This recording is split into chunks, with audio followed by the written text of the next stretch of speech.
Kesalahan besar Donald Trump membela Israel dan menyerang Iran. Hingga Iran dan sekutu dekatnya geram dan disebut sejumlah negara siap mengirim bantuan nuklir ke Iran. Alih-alih mendapat dukungan di dalam negeri, Donald Trump justru ditentang oleh anggota Kongres dan rakyat Amerika sendiri. Mereka pun turun ke jalan berdemo mendesak stop perang. Good morning, San Diego. America's pissed off, people. Amerika jangan menjadi provokator perang.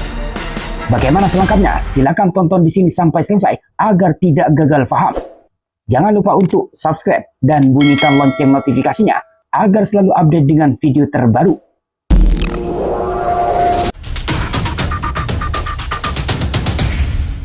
Assalamualaikum warahmatullahi wabarakatuh. Hai sahabat arah baru, bertemu kembali dengan saya di channel ini. Kesalahan besar Amerika Serikat di bawah kepemimpinan Donald Trump adalah mendukung Israel dan menyerang Iran. Ini menjadi bumerang. Dengan masuknya pasukan Amerika Serikat ke dalam ring perang antara Iran dan Israel telah menciptakan malapetaka baru. Konflik memanas dan berpotensi makin luas.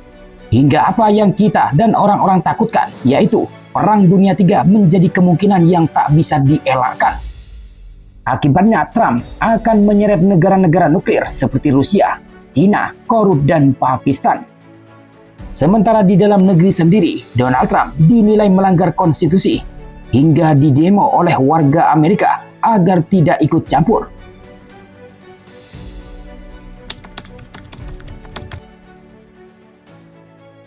Tidak selang lama dari aksi pengeboman 3 fasilitas nuklir Iran di Isfahan, Natanz, dan Fordow oleh tentara Amerika Serikat, Menteri Luar Negeri atau Menlu Iran, Abbas Araghchi, dari Turki langsung bertolak ke negara mitra strategisnya, Rusia, untuk membahas bersama Presiden Rusia, Vladimir Putin, mengenai serangan terbaru oleh Israel dan Amerika terhadap situs nuklir Iran.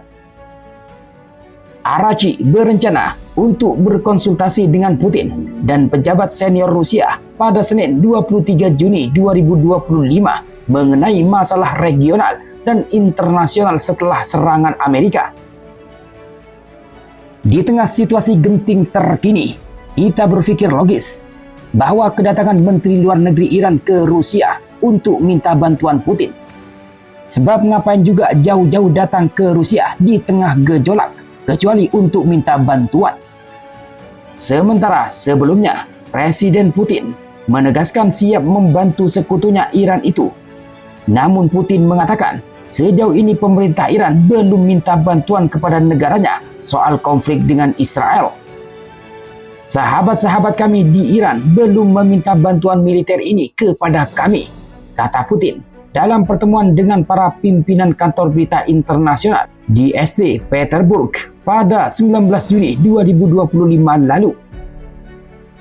Sementara dalam kunjungan langsung Menlu Iran ke Rusia itu, Putin mengaku siap membantu rakyat Iran. Putin juga menyatakan tidak ada pembenaran atas aksi pengeboman yang dilakukan oleh Amerika Serikat terhadap fasilitas nuklir Iran. Meski begitu, Rusia tetap mendahulukan solusi dialog dan damai. Sejauh ini memang belum diketahui bantuan apa yang diberikan oleh Rusia kepada Iran di tengah konflik memanas dengan Amerika dan Israel. Kita tahu Iran merupakan sekutu penting bagi Rusia di Timur Tengah yang menandatangani perjanjian kerjasama strategis pada Januari lalu. Meskipun tidak mencakup klausul pertahanan timbal balik. Namun juru bicara Kremlin, Dmitry Peskov, sebelumnya menyampaikan bahwa Rusia siap membantu Iran sesuai dengan yang dibutuhkan Teheran. Meski begitu, Peskov menegaskan Moskow mendahulukan solusi mediasi antara kedua pihak. Namun yang menarik, bersamaan dengan reaksi keras dari Kementerian Luar Negeri Rusia terhadap tindakan militer Amerika yang dianggap melanggar prinsip-prinsip hukum internasional, mantan Presiden Rusia Dmitry Medvedev mengklaim bahwa sejumlah negara kini siap secara langsung memasok Iran dengan hulu ledak nuklir menyusul serangan udara Amerika Serikat terhadap fasilitas nuklir utama Iran pada Minggu pagi 22 Juni 2025 lalu. Melalui media sosial X-nya, Medvedev menilai bahwa serangan Amerika terhadap 3 fasilitas nuklir di Isfahan, Natanz, dan Fordow menjadi bumerang. Tidak berhasil dan tidak sesuai dengan harapan Presiden Amerika Donald Trump. Lebih lanjut, Medvedev mengungkapkan bahwa Iran tidak akan sendiri dalam ambisinya ke depan karena sejumlah negara siap membantu nuklir. Sejumlah negara siap memasok hulu ledak nuklir mereka sendiri kepada Iran secara langsung, klaim Medvedev tanpa menyebutkan nama negara yang dimaksud.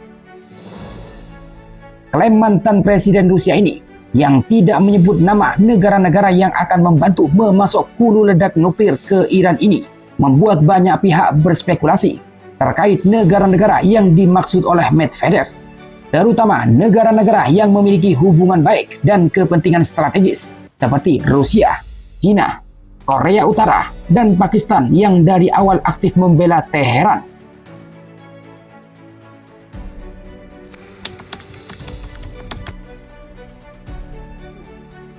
Keputusan Donald Trump membantu Israel dengan menyerang Iran tidak mendapat dukungan, justru memicu gelombang protes dari dalam Amerika sendiri.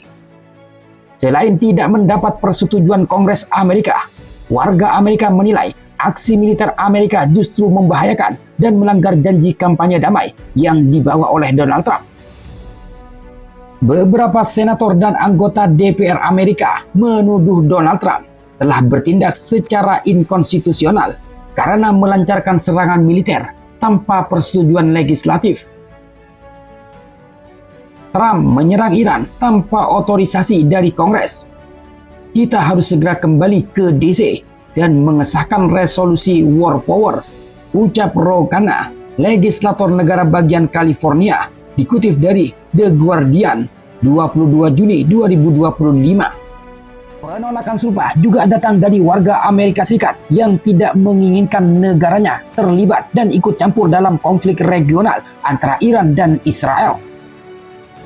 Dalam demo yang dilakukan secara serentak, para demonstran meminta Amerika jangan jadi provokator perang. Publik Amerika mendesak Donald Trump untuk menghentikan perang dan tidak ikut campur serta terlibat dalam konflik regional antara Iran dan Israel. Maka sikap Donald Trump ikut campur dalam konflik ini dinilai berbahaya dan kesalahan besar. Sebab sepertinya langkah yang diambil itu murni karena kepentingan pribadi dan sekelompok orang. Dia menggunakan posisinya saat ini sebagai media atau cara menekan dan menjatuhkan pihak yang melawan untuk melindungi kepentingannya. Lantas bagaimana menurut pendapat sahabat Arah Baru dengan kabar ini? Silakan sampaikan pendapat Anda di kolom komentar di bawah.